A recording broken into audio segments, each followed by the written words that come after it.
Ayan, andito. Busy ako sa mga chika dito, maraming chika dito. Pero paano ka na, tanong ko lang ha, paano ka napapayag dito, Myrtle, as baguhan?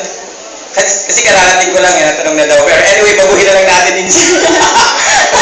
Myrtle, hindi ka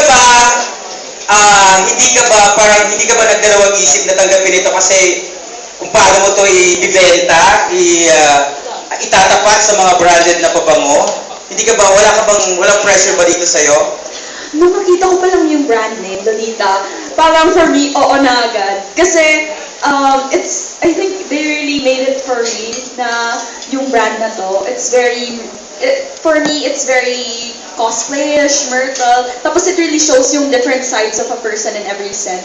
So, no, hindi po ako nagdalawang isip pa when they gave me the name of the brand. And nung dinescribe nila sa akin, automatic oo talaga ako for this. Ayan, kasi aware ako sa cologne, may oil base at saka may alcohol base.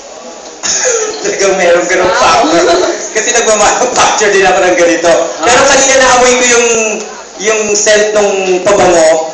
Grabe, kumakapit talaga yung cologne, yung scent niya talaga. Kaya congratulations sa Lolita talaga dahil napaka-quality nung brand. Kumakapit ka na. Kumakapit. Palitan natin ang tagline. I stand out. Lolita, kumakapit. Kumakapit. May kapit. Parang culture. Kumakapit.